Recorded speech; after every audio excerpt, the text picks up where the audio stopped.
Hello, Hi, Daniel. How are you?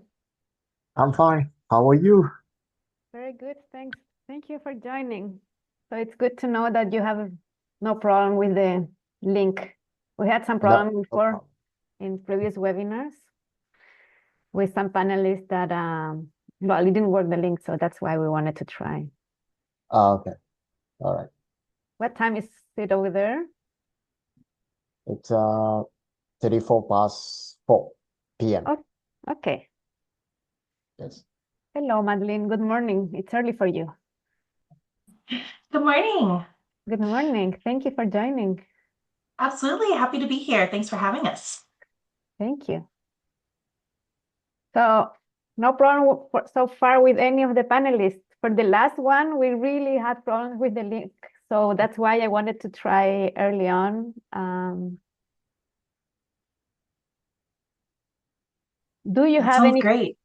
yes, do you have any question or the camera is here super high in the office. Anyway, it's like this. I'm like, Would you it's like me to cool. try sharing slides to make sure that works okay? Sure. One moment.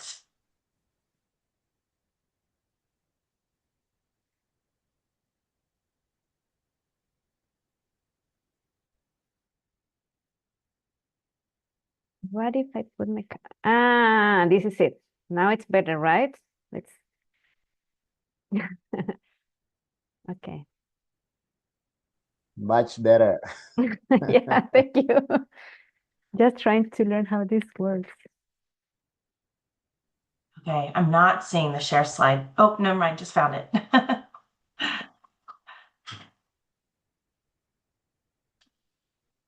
All right, does that look good? Not yet. Oh, It's charging. It's double click to enter full screen. Yeah, perfect. awesome. Great. All right, I'll leave it set up so that it'll be a quick share. Thank you. Thank you.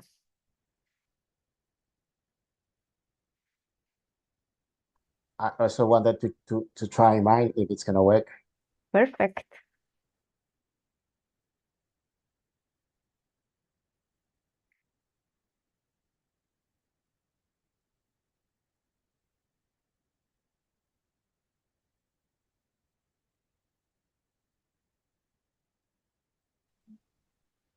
Do you need anything else for us, or are we just hanging out until we start? Yeah, no, we don't need it. If you want, you can, I mean, you can leave your link open and do whatever you need. I just wanted to try. As I said, last webinar we had problems. So do whatever you need to do. Thank you, Madeline. Totally understand. Happy to just be safe and prepared. Yes. Well, if you Thank have you. any question, I'm here available. But otherwise, Nope, you can I join feel us. great. Thank you. Thank you so much. Awesome. Thank you. See you in a few. Yes.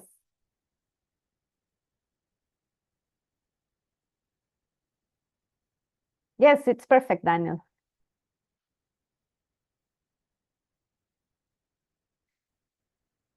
So you have 16 slides. So please be careful with the time, okay? I cannot hear you. You are in mute. Yes. No, I'll be expeditive. I will not take a long time. I will just Yes. skim some of the Ah, skip some of the slides. Yes. Yeah, I will just, yeah. great. Yeah, because it's important to have some time for discussion to take advantage of you Yes, guys. So yes. great. So if you do you have any question or any comment before we start? Anything that you would like me to address, or otherwise we try the link, you try the sharing, so we are fine. No, nothing much. Thank you so much. I think I'm gonna do it well. No Yes, problem. I'm looking forward to it. You have a great experience. Your bio, it's impressive. So I'm looking forward to learn from you. Thank you so much for that. Okay, so see you in a bit. See you.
Ah, you're here. I didn't realize. Hello, good morning. How are you? You're mute.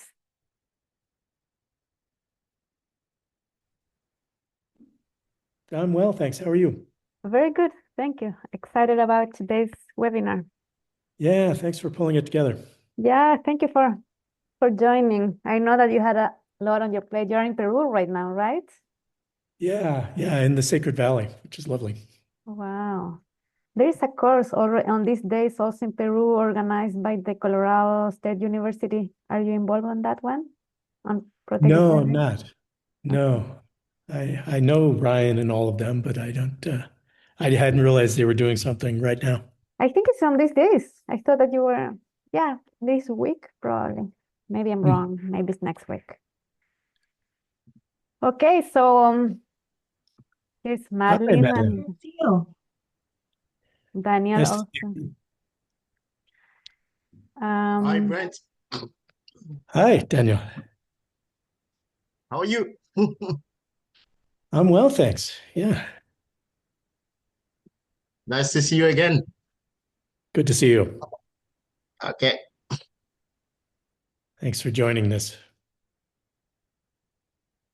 Always a pleasure working with you.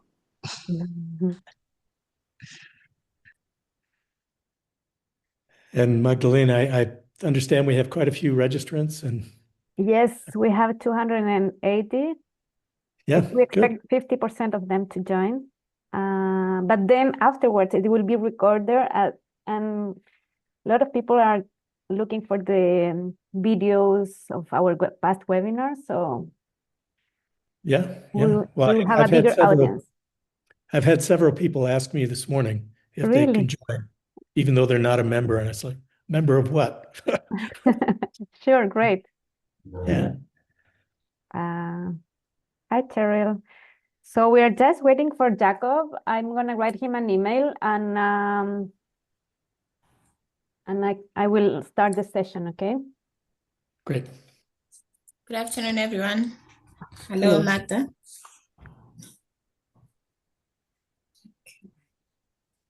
Um,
okay. Okay, so I'm gonna start the webinar, okay? Already? Everybody ready here? Yeah, very good. Yeah, Very good. we're good. Yes, ready. Do you want our screens, our videos on, Magdalena, or As you to prefer. start? Yeah, to start, it's fine. Um,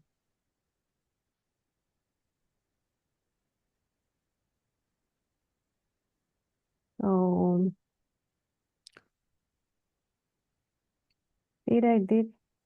Good morning. I don't think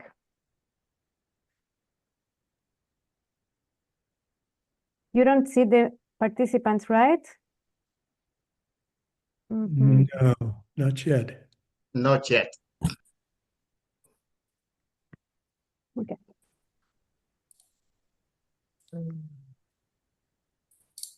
Oh yeah, now I see them like on the list. Yes, they're on the list now. Yeah, good. Where? Good morning. I don't. So we are okay. I don't see. You won't see their videos. You'll only see them on the participants list. Perfect. Yes, I saw we have, okay, 47 already. Okay, we are gonna start. We are waiting for one more panelist to join, but we will start now. Good morning, good afternoon, good evening, bonjour tout le monde. Buenos días, everyone. Welcome to our webinar on subnational governments and governance arrangement for Target 3. This is the third webinar of our series of webinars that we have been organizing together with our colleagues from the IUCN World Commission on Protected Areas. We have here Brent with us. Thank you. And the support of the Japan Biodiversity Fund. Thank you everyone for tuning in. My name is Magdalena Garcia. I work for the Protected and Conserved Areas Program of the Secretariat of the Convention on Biological Diversity. I will moderate today's session, and I'm here today with my colleague, Cheryl. So today we will explore different strategies from subnational governments and governance arrangement, challenges and opportunities and lessons learned from different contexts. From California, we have Madeline Drake, Assistant Secretary for Biodiversity and Habitat at the California Natural Resources Agency. We have Daniel Mabengo from the International Indigenous Forum on Biodiversity. Jacob Martin Malu, Assistant Deputy Minister for Biodiversity, Wildlife and Parks from Quebec. And Brent Mitchell, Vice Chair from the IUCN World Commission on Protected Areas. Welcome all. So I'm gonna start introducing our first panelist. Thank you, Madeline, for joining. Madeline was appointed in September 2022 as Assistant Secretary for Biodiversity and Habitat at the California Natural Resources Agency. She coordinates with external stakeholders and CNRA department, conservancies, and commissions to implement California 30 by 30's strategy to conserve 30% of the state's land and coastal waters by 2030. Madeline holds a bachelor's degree in marine science from the University of South California and a master's degree in animal biology from the University of California, Davis. Madeline, the floor is yours. Great. Well, good morning here from California. I'm sure it's afternoon in other places of the country, but we're really thrilled to be here today to talk about California's 30 by 30 strategy, or Target 3 of the Global Biodiversity Framework. So here in California, we actually started with our 30 by 30 initiative in October of 2020 when our Governor Gavin Newsom signed Executive Order N8220. And this executive order had a variety of things in it to expand nature-based solutions to achieve California's climate and biodiversity goals. But really important, it committed our state to conserving 30% of our lands and coastal waters by 2030. We're also thrilled to share, though, that just 3 years later in 2023, this goal was signed into law by our legislature. So it is now a state law that we are working to achieve this goal, and we will continue even as our governor's administration changes over next year. So before we ever put pens to paper, though, we really wanted this to be a bottom-up strategy in California where we had a lot of buy-in from many different stakeholders all across our state. And we're a very large, diverse state. We have about 40 million people in our state with incredible habitats. So, we had a lot to conserve, but a lot of people that we really wanted to be involved in this. So we held 9 regional workshops all across our state so that we could get a variety of perspectives from all over our state. We had 5 topical workshops where we brought together experts in 5 different areas, including climate, equity, biodiversity, conservation of lands, and then conservation of our coastal waters. And we also released those questions out to the public because California has such a wealth of knowledge. We really wanted to get as many perspectives as we could on some of the key questions that we were trying to answer for our strategy. We had an online survey for folks who couldn't participate in public meetings. They could fill it out on their own time. We participated in more than 70 tribal consultations so that we can strengthen our partnerships with our California Native American tribes. We received more than 1,000 letters once we released our draft. We had a large advisory committee that had about 10 folks to share their expertise. And then we had public meetings so that people could come and voice their opinions on our strategy. So we really wanted this document to be one that people saw themselves in. So we finally released our strategy document in April of 2022, and I'll share a little bit about what that strategy means for California and how we're doing on it now that we're several years in. So we have 3 key objectives for what we're trying to achieve in 30 by 30 or Target 3. So that is to protect and restore biodiversity, to expand access to nature, and to mitigate and build resilience to climate change. So when we're looking for conservation opportunities, those are the things that we're really trying to achieve. So it's about more than the numbers for just us. And the core commitments, we want to advance justice, equity, diversity, and inclusion, to strengthen our tribal partnerships, and to protect our economic prosperity, clean energy resources, and food supply. You know, we recognize COP30 just happened down in Brazil, that we really do need clean energy is a part of this. So how do we really think about how we can build out renewable energy while also thinking about conservation and nature-based solutions to achieve these biodiversity and climate goals? So one of the really difficult things was, how do we define what we mean by a 30 by 30 conservation area? And this is one of the key points that we went through with all the public outreach and engagement that we did.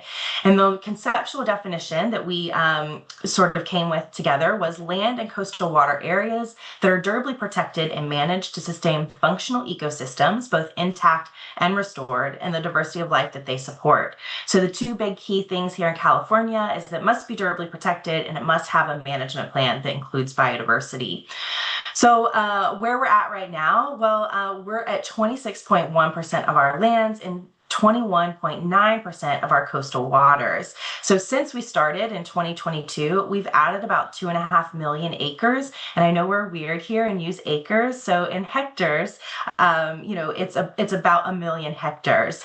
That sounds really great. But we're, again, like I said, a very big state. So we have a ways to go. So we have about 4 million acres of land that we still need to conserve. That's about 1.6 million hectares and about 280,000 of coastal water, acres of coastal waters, about 113,000 hectares. So still have a lot of work to do, but we're very proud of how far we've come so far. So in thinking about, well, what kind of things do and don't count here in California?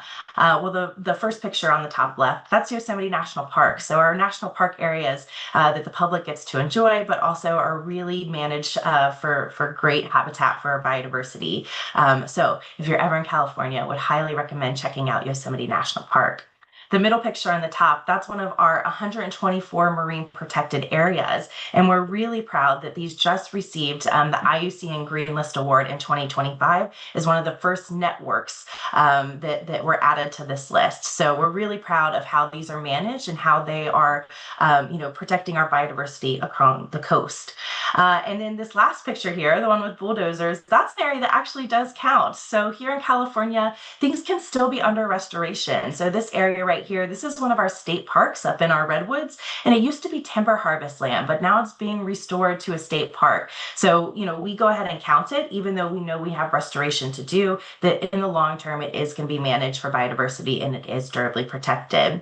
So things that don't count, although there can be things that you can manage them for biodiversity, something like a golf course where, you know, it's not really natural habitat. That's not something that's going to count under our 30 by 30 initiative. Some of our clean energy areas, yes, solar, wind, very important, but that's primarily what they're managed for. So yes, there are things that can be done to help our biodiversity, but doesn't count towards our 30 by 30 goal.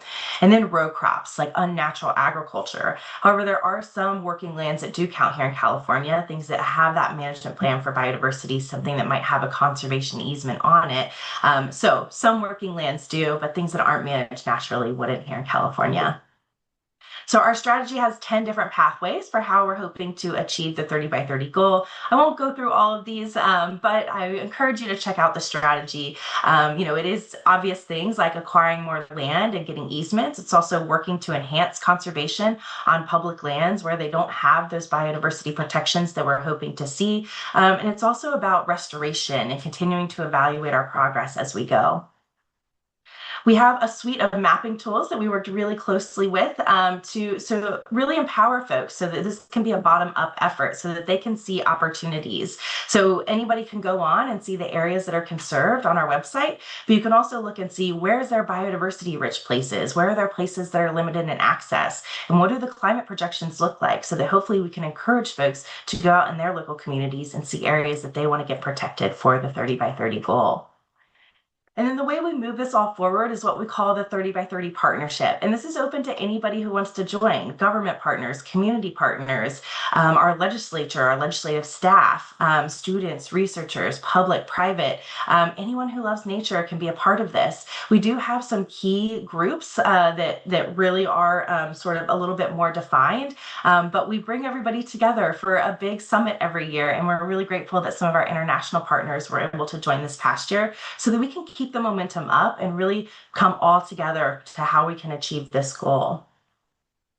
So we are a few years in now, and each year we release an annual progress report so that we can really be transparent with the public and show folks how we're moving along in this goal. We also released recently a roadmap for how we're going to achieve 30 by 30 in coastal waters because it just needed a little bit more detail, and we were hearing from the public that place needed a little bit more strategy behind it. So as we're evolving and adapting as we go and trying to get clear on how we're going to achieve this goal by 2030. So as we continue on, we are providing informational resources, we're facilitating connections, we're improving our data and mapping so that we really have sort of a solid platform here at the California Natural Resources Agency. And we're also continuing with that engagement. It didn't just stop when we put together our progress report. It continues on as we go. So webinars, local meetings and field trips. We have a newsletter and a blog, our annual progress report that I mentioned, and also our big annual summit, which everyone's invited to come to. We'll be sure to share out when our 2026 summit will be. So this year in 2025, we're halfway from when that executive order was signed in 2030. So between 2020 and 2030, we're here at 2025. So we did a little bit of a how are we doing check with our partners to try to get feedback on where we really need to focus in on our final 5 years. So we really heard from folks that we need to modernize measurements for better management. We need to coordinate conservation with needed development, things like clean energy and housing here in California. We need to think about not only protecting, but also stewarding in perpetuity and long-term beyond 2030. We need to avoid backsliding here in California. Our national politics have changed, and so we're keeping a very close eye on how we can maintain our progress when we might have opposition. And then here in California, we're really, really grateful that the voters passed the climate bond, and that's $10 billion that's going to help us achieve our biodiversity and climate goals here in California. So we're really grateful that the voters of California recognize the importance of planning for our future, and us as the public entity are hoping that we can really maximize that funding so that generations in the future can really see the benefits and why we need to achieve 30 by 30. We're also really proud of California's global leadership. So I know we're going to hear from Jacob, but we're really proud that we co-lead the High Ambition Coalition Subnational Task Force with our partners from Quebec. There's so much that we can learn from partners all across the world, what strategies are working, how can we improve on what we're doing. And so we found that really, really valuable to have a sort of coalition of subnational governments that we can learn from. We're also really proud to be a member of the Advisory Committee of Subnational Governments to the Convention of Biological Diversity.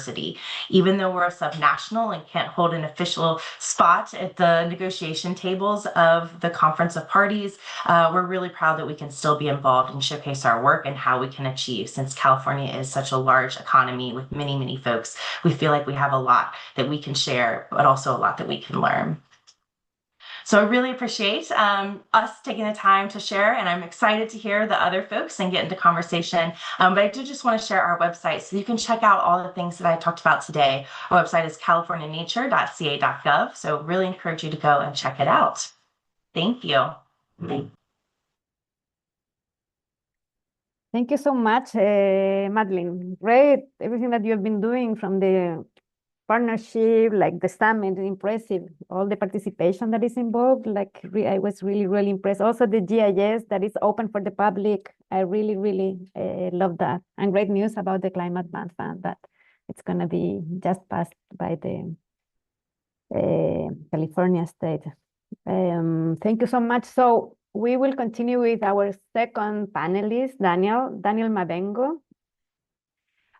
Is here with us. He's an advocate for Indigenous people and local communities from the Democratic Republic of Congo, working on biodiversity, conservation, and governance. Among several, his super active membership and strong experience on environmental fora, he's here today representing the International Indigenous Forum on Biodiversity. He's also a member of the Alliance nationale d'appui et de promotion des aires et territoires du patrimoine autochtone et communautaire of the Democratic Republic of Congo, Indigenous Information Network of Kenya, Indigenous and Community Conserved Areas Consortium, member of the steering committee of multilateral DSA, Cali Fund. Daniel also have actively served in several multilateral mechanisms, including UNEA 6, Substa 26, the CBD COP16, the Climate COP29, etc. He has an amazing curriculum to share with us his perspective on, Indigenous people. So thank you, Daniel. Turning to you.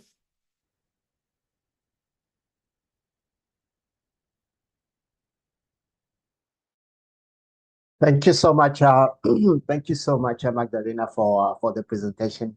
And I'm just going to dive quickly from the beginning. I hope everyone is seeing my presentation right now. Yes, my presentation is entitled Implementation of Target 3 from a quantitative mapping exercise to a qualitative right-based governance imperative. We all know that Target 3 is aimed to reach to conserve 30% of global land and waters by 2030. And this in emphasizing ecological representation, connectivity, and equitable governance for inclusive and effective conservation. When we talk about effective defining equitable governance, what we mean by that, we have three elements there. We have recognition, respect for diverse stakeholders, identities, rights, and beliefs. We have the rights, that is to secure land tenure for essential in the attaining of the rights of Indigenous peoples and local community. We also have participation with the basis on the formal the FPIC. We also have what we call right-based ideal within the IFP. So the core principle and demands within the IFP are that the success of 30 by 30 is mainly based on the full respect for the rights of Indigenous peoples and local communities. These principles advocate for recognizing our integral role in environmental stewardship and ensuring our rights are honored within governance frameworks. And the demands are just that a legal recognition and the strengthening of institutional frameworks that will include strategic policy advocacy for enforceable free, prior, and informed consent mechanism, alongside protection against exclusion from decision-making processes impacting our territories and livelihoods. That was on the IFB side of the governance, which based on the rights of Indigenous peoples and local communities, and also policy framework, which are also our ideals within countries, because each and every country has got, especially in Central Africa and other parts of the world, Indigenous peoples and local communities which are or who are part of the IFP as well. So within the context of the DRC, we have challenges that are mainly based on legal vacuum and geopolitical violence. These are the two elements that are preventing IPLCs from doing their work on the ground and therefore attaining the 30 by 30 target. So we have the legal vacuum, which is impacting on the land tenure rights, and also the geopolitical violence, which is resource-driven conflict that is undermining governance and conservation initiative. These are elements that are impending on the work of indigenous peoples and local communities on the ground. So our communities of practices are mainly right-based in the DRC. We have to empower indigenous rights, which is right guardians of biodiversity, or focus mainly on the protection and promotion of indigenous peoples' rights, advocating for their participation in governance and conservation decisions affecting our land. We also have governance and advocacy. These communities or practices play a critical role in shaping policies that ensure equitable governance. We also have collaborative networks. So in the collaborative networks, right-based guardians foster alliances among communities, NGOs, and policymakers. For instance, in the DRC, we have this collaboration between NGOs and between indigenous peoples organizations to strengthen our work on the ground, therefore contributing to the 30 by 30 goal. These are just the core element of our governance within the country. We also have thematic and intersectional advocates of these communities or practices in the DRC. We have gender integration. Some of the community of practices actively promote gender equality by integrating women's perspective into conservation strategies. We also have climate resilience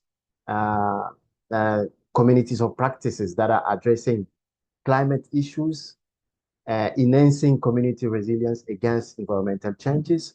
We also have cross-sectional collaboration.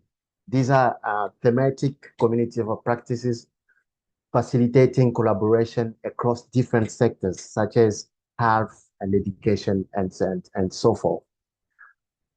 What is now the progress that is being done in the DRC on the state part? Because in the DRC, we have two main elements of conservation. We have the state and indigenous peoples or community conserved areas. The progress made by the state protected areas are just that we have 13 to 14% of the country that is covered by protected areas in terms of conservation by parks, national parks, and some reserves. And the aim is to have 30% by 2030.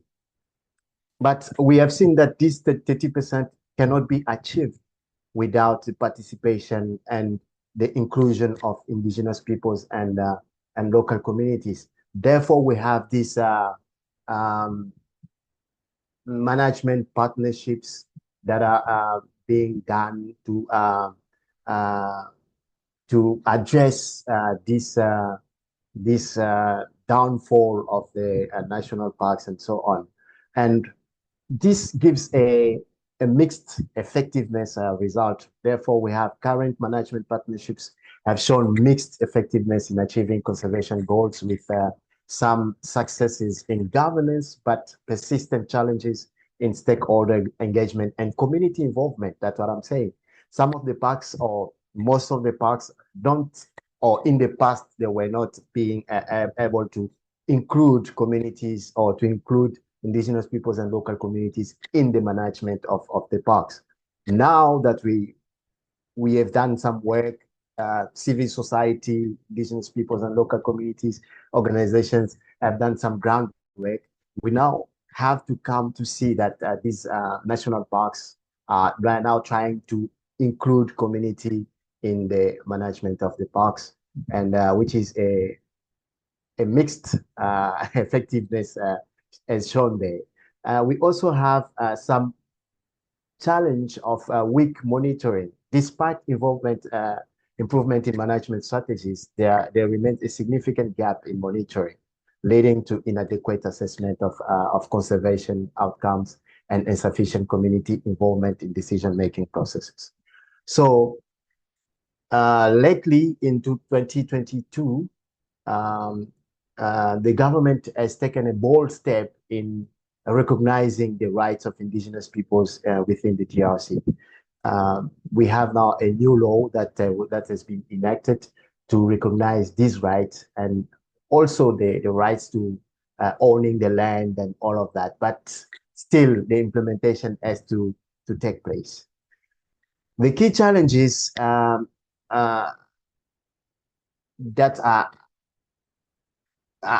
are preventing these parks or national parks or these national initiatives to reach the 30 by 30 targets.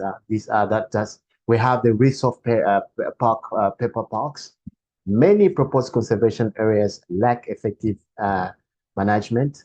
And also, as I said, although we have the recognition of the rights of indigenous peoples, but there's still a lack of a clear definition of OECMs within the GRC. And also, there's a fragmented coordination amongst all the actors within the conservation war. And there's a consistent collaboration among biodiversity and climate groups, therefore leading to disjoint effort that undermine comprehensive conservation strategies and limit the impact of community-led initiatives. So what we are asking now is the recognition of community-managed areas in the DRC. Therefore, official contribution should be recognized as such. Community-managed areas should be recognized as official contribution because, as we can see, 80% of the country is managed and conserved by indigenous peoples and local communities. And they cannot be ignored. We cannot be ignored just like that. We have to be taken into account so that policy frameworks can be adjusted so that we are included. And ANAPAC and other organizations within the country, we are leading the pack in having a national strategy of conservation of nature outside protected areas. And it's gaining traction. We have been supported by the national government, the National Ministry of Environment, and many other initiatives also are taking shape with people, with the organizations like the WCS and all of that, so that we have these OECMs or indigenous and traditional territories being incorporated into the national count or the national element of conservation. And also, we also asking for the strengthening of coordination. As I said, we have to enhance collaboration between biodiversity and climate community of practices that will foster alignment and goals and funding, creating a unified approach to tackling conservation challenges within the country. So talking about IFB and the elements that we have gathered within the GRC, we have now a comparative governance element or governance analysis. Therefore, this is a kind of a combined elixir that will give a boost to the 30 by 30 element. The IFB government is mainly based on the jure governance. focusing on legal frameworks like the FPIC and tenure reforms to ensure the rights of Indigenous peoples and local communities. And the DRC government, the movement of IPLCs, NGOs, civil society organizations is mainly focused on de facto governance, highlighting the necessity for security mechanisms and accountability to address governance failures caused by evictions, conflict, and external geopolitical pressures. So the strategic recommendations for attaining the 30 by 30 target, we are proposing these actionable pathways. We have hardening the framework, so condition 30 by 30 funding on environmental and social safeguards. We have conflict sensitive funding, require progress in tenure reforms and community protection before releasing some funds. We also have geopolitical accountability to establish mechanisms to investigate and sanction potential external actors who could undermine governance, thereby promoting international responsibility and fostering stability. So the quality imperative that we talked about at the beginning as our title is that we have to align governance and security. The success of metric for conservation efforts should focus on governance quality, ensuring Indigenous peoples and local community rights are protected while addressing security challenges. I really thank you for your attention. We are here on these links. If you can find, if you want to talk more about what we are doing, or you want to see more about what we are doing on the ground, these are the links to click on and we can interact. Thank you so much. Thank you so much, Daniel. There was a lot here, and the work that you have been organizing with the different community of practice and learning experience. I really like that parallel that you did on the IIFB proposition on governance and the reality of the Republic of Congo, and also taking into account what you said, that 80% of the country is conserved and managed by Indigenous people and local communities. So I'm looking forward to learn more about those community areas managed recognition. Before we continue with Jacob, I wanted to invite participants to ask questions through the Q&A box. We will have some time for discussion after the presentation. So anybody that has questions to any panelist can add already the questions there, and we will manage, and we will be moderating the discussion afterwards. So we will turn it to Monsieur Jacob Martin Malu. He's the Assistant Deputy Minister for Biodiversity, Wildlife and Parks. He has been with the Ministère de l'Environnement, de la lutte contre les changements climatiques, de la faune et parcs since 2017. He has a solid background in wildlife management, forestry, and public administration. He has worked in economically oriented ministry as well as government service organization. Monsieur Martin Malu is currently in charge of coordinating government efforts to develop National Parks Network, wildlife management strategy, and orientation. I turn it to you, Jacob. Thank you so much for joining us on this webinar. Thank you, Magdalena. Do you see the map of Quebec on the screen? Yes. Wonderful. All right. Hello, everyone. I don't have a detailed PowerPoint presentation, but I do have this map that I think is centered to my presentation. So thank you, huge thank you to the CBD Secretariat and IUCN's World Commission on Protected Areas for inviting us to join. Amazing hello to my colleague presentations there. Madeline, great to see you. Daniel, I saw also Brent on another screen there, so it's great to see you guys. Happy to be here.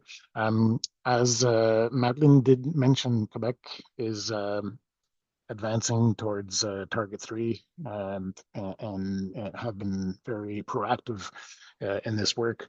And we've been leading with California and other subnational governments, the local activity and local ambition towards the CBD targets. And Quebec has advanced recently to a certain percentage of its territory. Close to 18% of Quebec's territory is land and waters. Fresh waters territory is protected. As you can see on the map here, the yellow spaces are the protected areas in Quebec. So on the land, you see there the 18% of the territory is protected, and this is mostly actually all in very strict processes of protection. So categories, mainly in categories 1 and 2, IUCN's categories. So we still do have a lot of work ahead of us to reach the 30 by 30 targets, but we have a very strong basis actually to support our ambition. And just to give you an idea, this 18% of territory is roughly close to 300,000 square kilometers. So it's a little different from Madeleine's criteria. If I transferred it into hectares, that's 30 million hectares. So it gives you an idea of the size of Quebec. It's huge. And like I said, we still have a lot of work ahead of us. We have roughly about 200,000 square kilometers left ahead of us to reach the 30 by 30 targets. So that's another 20 million hectares. So when we reach the 30 by 30 targets, we'll have roughly 500,000 square kilometers, which is the size of Spain. So reaching the 30 by 30 target in Quebec is the equivalent of protecting the size of Spain. So this gives you an idea of the surface area of our province. It's extremely huge, and brings its issues towards these targets. We do have fewer people, though. Madeleine was mentioning, I think, 40 million people. We only have 8 million people, citizens in Quebec. So obviously the occupation of land is quite different. We do have Indigenous communities, though, that were here long before. So we announced, the Prime Minister of Quebec announced at COP15, which was in Montreal in Quebec in 2022, the launch of its nature plan. So this is our answer. This is the way that Quebec wants to deploy the answer to the new GBF. Well, we called it our nature plan. We all have our own strategies. Madeleine mentioned different policies towards these same objectives. So our nature plan was launched in 2022, and we do believe that we were initial leaders with our different colleagues. Catalonia, I talked about Spain, but Catalonia is also a very close friend and collaborator in leading the subnational governments towards the targets.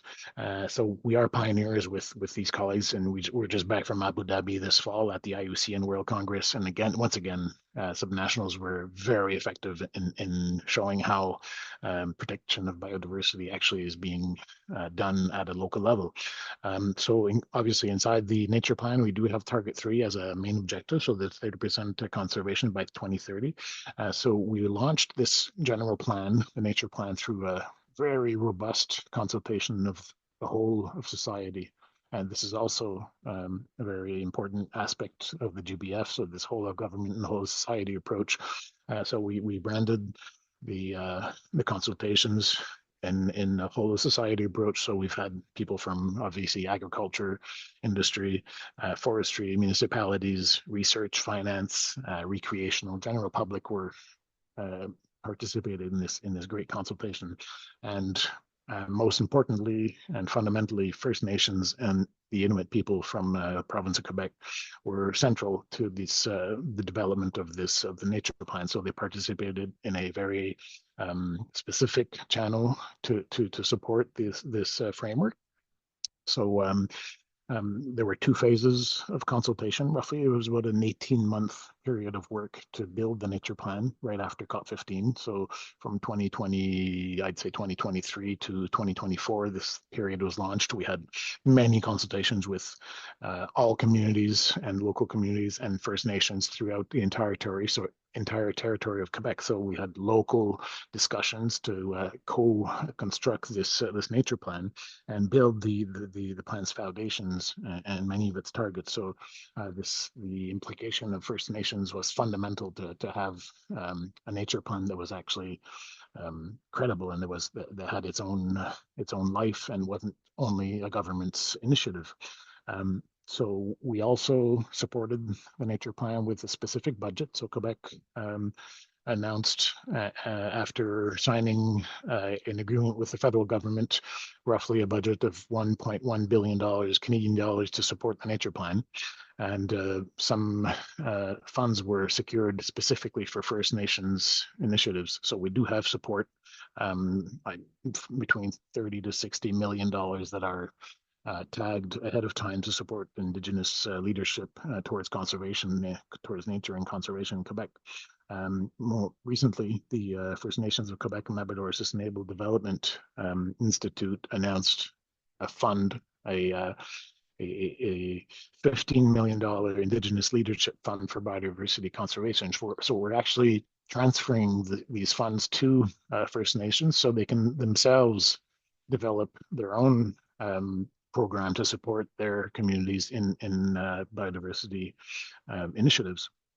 We do have the same, and this institute is for the south of Quebec, but we have the same approach with northern communities. So we have an agreement with the Cree Nations. It's a bit smaller amount. I think it's $6 million for the Cree Nation, and we're working with towards a similar agreement for the Inuit in the northern section of Quebec. So we're trying to really give the tools to the First Nations that are best to decide which initiatives have to be supported by their communities towards these targets. Also, we do have a general public call for projects on protected areas. So this is another concept that we developed. It's an open call of projects where anyone can submit protected areas projects towards the government of Quebec. So this is for public land only, and it's a really widespread participation. Right now, we have approximately 1,000 people working presently in all communities and supported by my team to analyze the different projects that were submitted. So we have people from citizens, industry, forestry, etc., that are analyzing these propositions, and they will be submitting recommendations to the government of Quebec that will, after that, decide which protected areas are selected and will be going through the public process. And we have a specific channel for Indigenous-led protected areas. So the Indigenous communities proposed 37 different protected areas. First Nations had a very, very specific channel with fewer steps towards reaching the proposals to the government of Quebec. So it was a simplified process for First Nations. So this helped also support their initiative. In 2021, we also adopted new legislation. So we have a new concept that is Indigenous-led protected areas. So this concept, this status is specifically prepared for Indigenous communities so they can submit these concepts to the government of Quebec. So this has also helped the First Nations work towards conservation. So this really, the participation of First Nations in the proposals is very fundamental, but we also have a very high and integrated work with First Nations where they actually manage protected areas. So this is another aspect where they play a key role. We do have agreements with First Nations where, for example, for the Akamunan Biodiversity Reserve, there's a partnership with the Esipit First Nation that actually proposed this project where they're a key partner in managing the biodiversity reserve. They do all governance, conservation, outreach, knowledge acquisition, and monitoring for the biodiversity reserve. We have other examples where the Pessamit Innu community has an agreement with the government of Quebec where they actually do the surveillance of the Wapishka Biodiversity Reserve. So they have territorial officers from the Indian community that patrol the protected areas and apply the regulations. So we transferred regulatory responsibilities to the Innu Nation. So this really this implication of First Nations in the management creates a really great partnership with them to support these initiatives. We also, in December 2024, announced the first national park, Quebec National Park, that is entirely transferred, so managed, prepared, managed, governed by the Cree Nation of Mistissini. So it's called the Nibishi National Park, announced in 2024. It's a huge park that is 12,000 square kilometers, which is 1.2 million hectares roughly. So it's a beautiful park that's going to be entirely managed by the Cree Nation, more specifically the community of Mistissini. So this approach makes really a huge difference, and we transfer funds, for example, for the national park. We transfer funds to the community so they can manage this. So we have an agreement of roughly about $67 million that was transferred to the Cree Nation to support the development of this new park. So there are different initiatives like that. We have other parks that are coming through the process and will also be managed by First Nations. We do think that it's a key way of ensuring protection. And finally, the last aspect I wanted to mention is private protected areas, because we do have 8% of the province of Quebec. So mostly in the south, you see the sections there in the south of the province of Quebec. It's private territory. So this changes the approach. The rest of the territory up in the more northern approach, 92% of the territory is public. And here we have different tools for private lands, obviously. It's completely another setting here on humanized landscape. So this is the concept that we use. Humanized landscape is a protected area that we mostly use on private lands, and this ensures conservation of biodiversity on territory that was shaped by humans. So sometimes it's some agriculture, but a bit like Madeline was saying, it's soft agriculture that has biodiversity targets inside its planning, and so this is the approach that we're using on private land.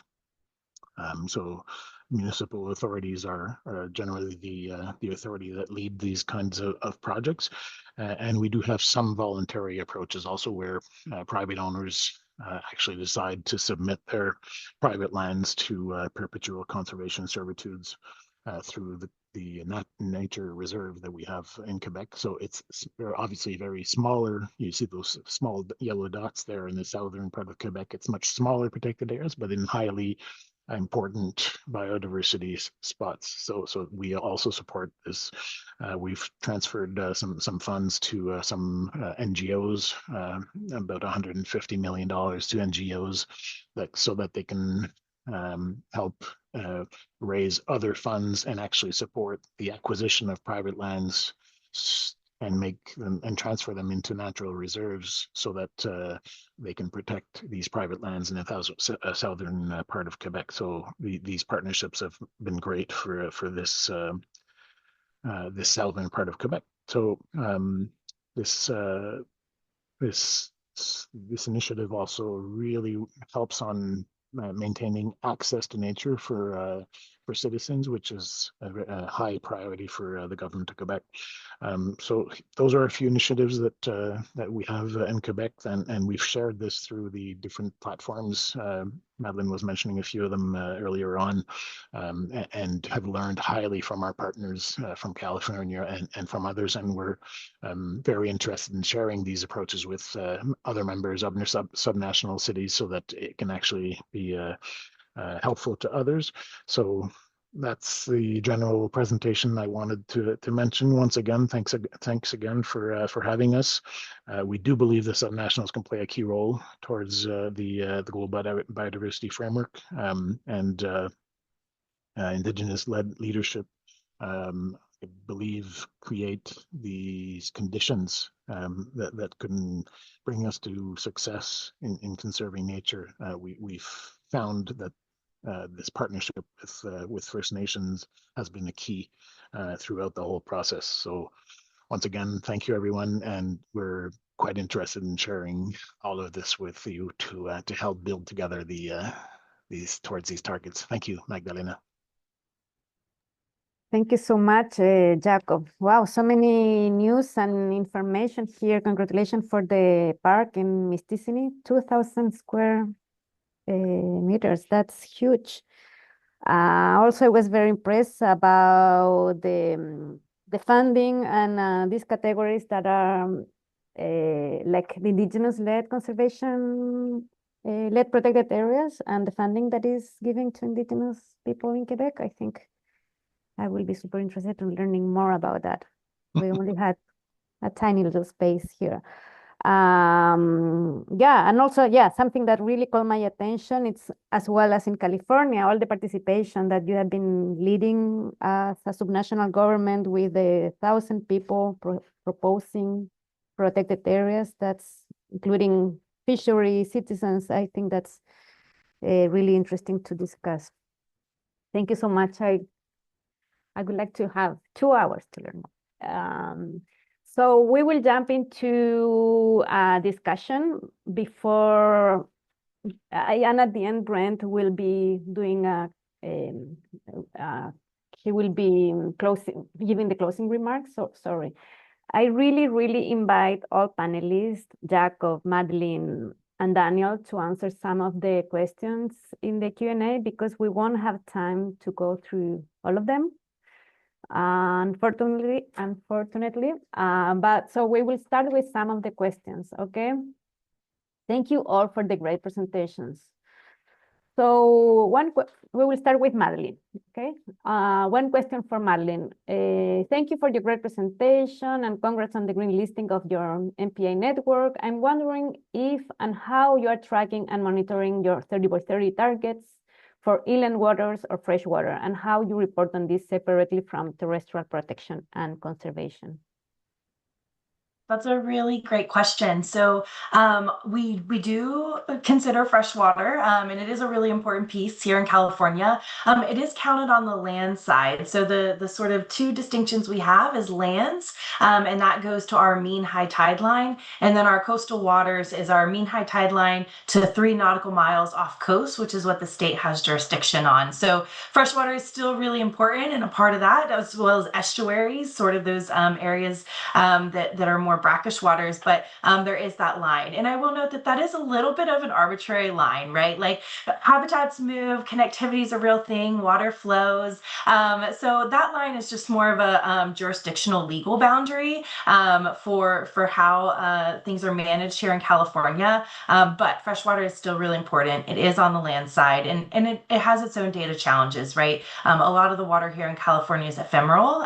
So sometimes it's there and sometimes it's dried up. And so it was just easier for us to sort of group it on the lands, but it is still a really important piece of our strategy. So yes, it is included. Yes, it's an important piece of the strategy, but the acres or the hectares or the numbers is included on our land side. Okay, thank you so much, Madeline, for answering, and it's a huge challenge, right? We have a question that could answer maybe Jacob. It's from an anonymous attendee. That person is asking, one challenge that I see is the fact that many countries have multiple jurisdiction and defined areas, provinces, states, private lands, etc. And Canada is no stranger to the challenge of overall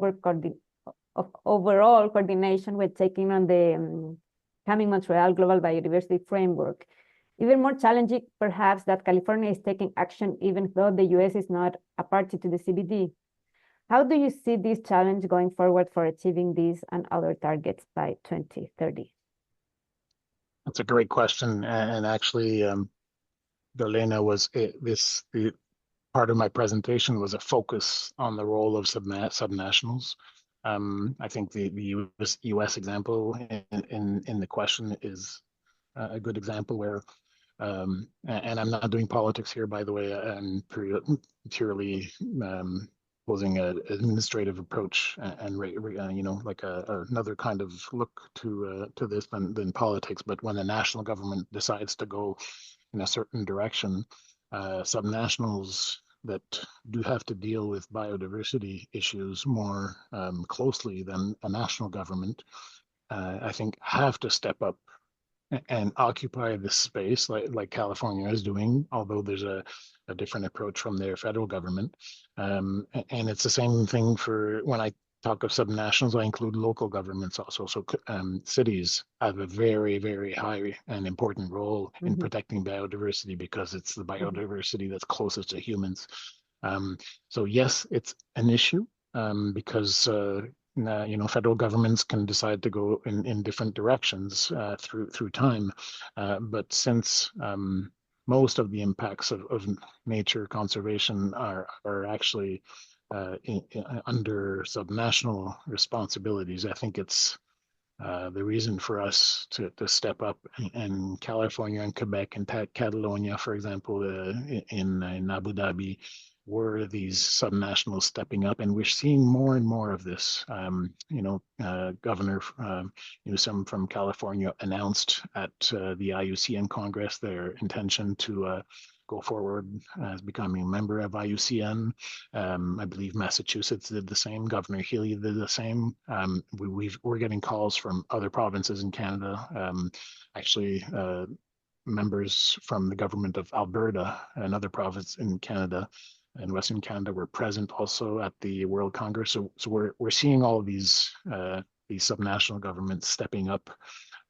Although the general context is less favorable, I could maybe put it that way at national levels, and I think it just shows that we have both hands. Although I do only have one hand there, but most people have both hands in biodiversity and nature issues. So it's our role to pick up on that, and I think we're doing it quite well. Thank you, Jacob. Thank you so much for your answer. So one question for Daniel.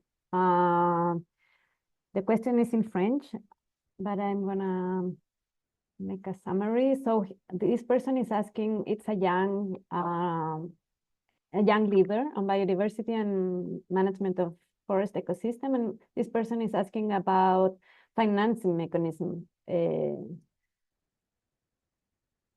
you have something to? Yes, yes, I can read also the question. Yes, we are actually setting up a financial mechanism in Central Africa with because ANAPAC is also part of the Repaliac platform in Central Africa.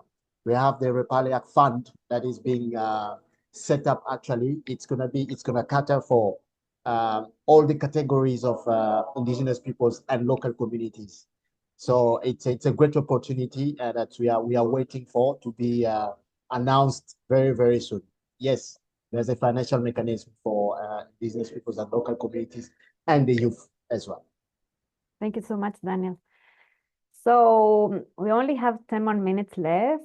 I invite all panelists to respond the questions if you can, or afterwards we can send them by email.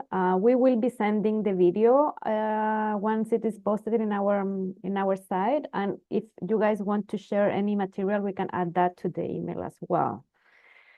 So now I will turn it to Brent. Brent is the Vice Chair of the IUCN World Commission on Protected Areas that is here with us. It's a pleasure to have you here to share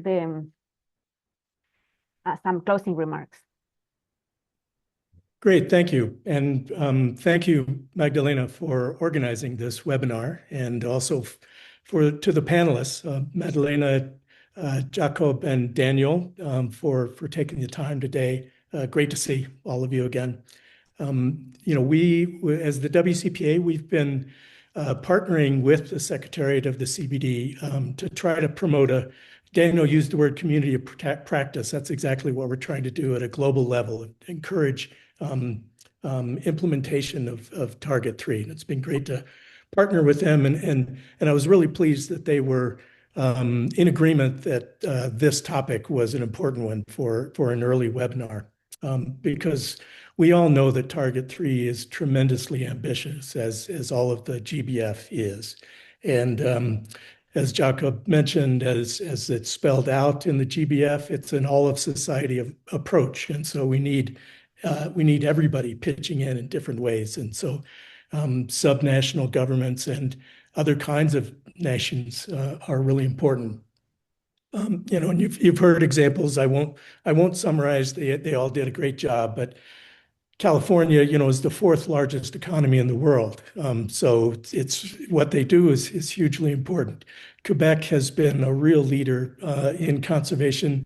Visitors are often surprised that the Parcs Nationaux are actually provincial parks, and most of the protected areas there are important. And Quebec has also been leading. Jacob alluded to this, but as a part of IUCN, I feel I need to say that 4 years ago, IUCN decided to expand its membership to include subnational governments, just as they did 8 years before to include Indigenous Peoples organizations. And California just announced, my home state of Massachusetts, and we hope many more will follow, and Jacob's office is really leading a campaign to do that.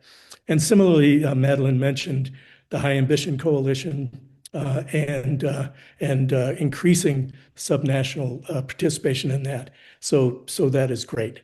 And Daniel and the IAFP remind us that there are other notions of nations, as I hope you all know, at Cali, the CBD took the decision after many years of advocacy to create a subsidiary body on, it's a bureaucratic name, Article 8J and other provisions, but it's essentially about Indigenous peoples and local communities engagement. So that's a hugely positive step. Their first meeting was in Panama just a couple of weeks ago. Mostly housekeeping, but a lot of key things were debated by the parties and by IPLCs on particularly about Target 3 that they'll be returning to at the next COP in Yerevan next year.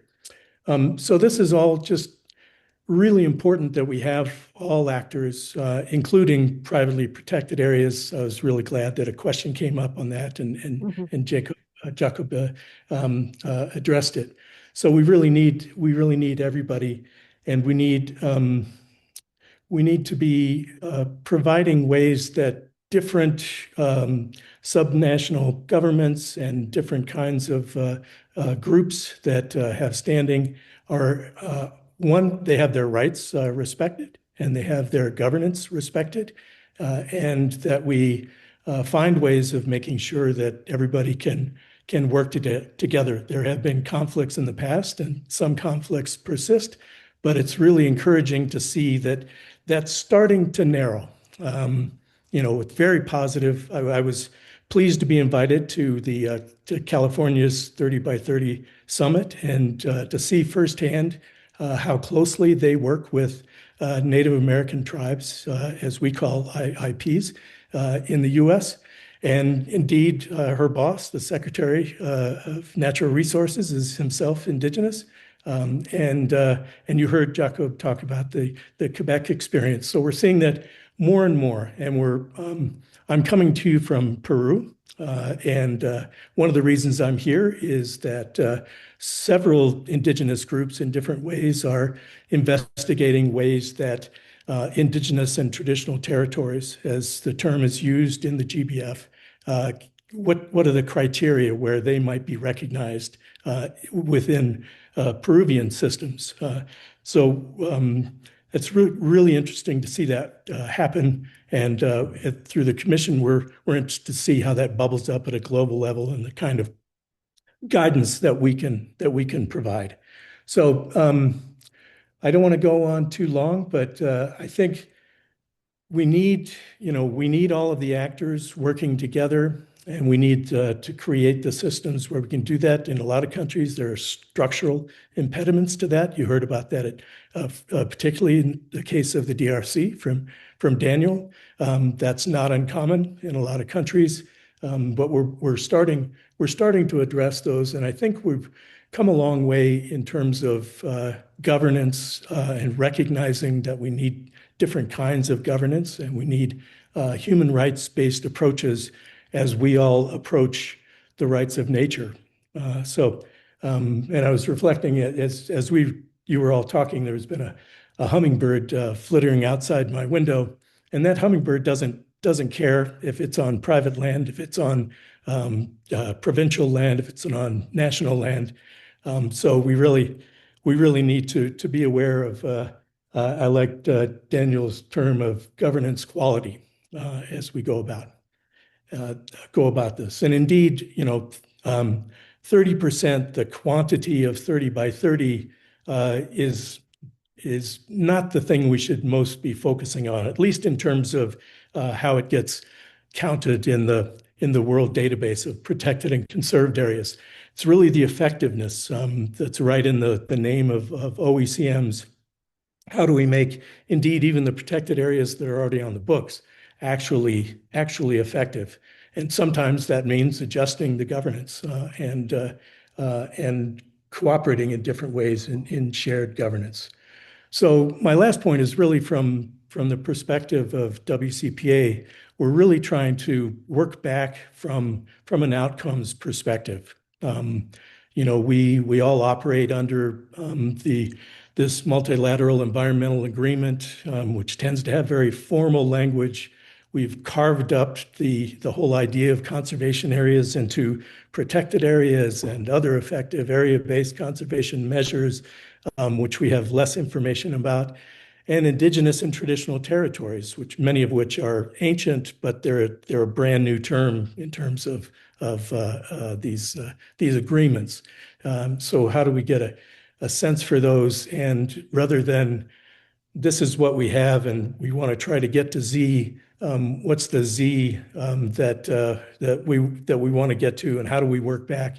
How do we perhaps make appropriate adjustments and encourage participation of groups and individuals that perhaps haven't been as closely allied in this work as possible. So I'm really encouraged at the kind of work that we're seeing here, and examples that you've just heard of things that are in essence national biodiversity strategies and action plans, but they are by subnational governments or others, and that is all to the good. And how we harness all of this energy and bring it up to the global level is something that we're very keen on observing and assisting where possible through the WCPA, through our partners at the CBD and at the High Ambition Coalition. So again, thank you all for your interest and participation, and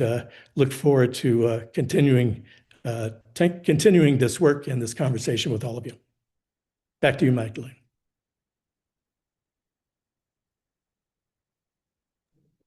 Thank you so much, Brent. Such a nice good of closing this webinar.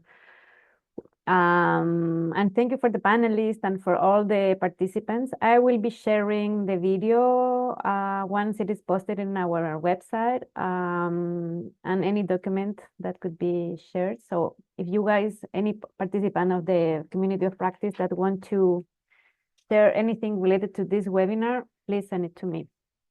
I don't know, I invite any panelists if they want to have something else to say before we close the Zoom. Yes, Magdalena, I say something. I also wanted to really thank you for the CBD and the IUCN World Commission on Protected Areas and all the panelists for this wonderful discussion. It has been an eye-opening, as Brent said, that subnational entities can do such great things that some states cannot do.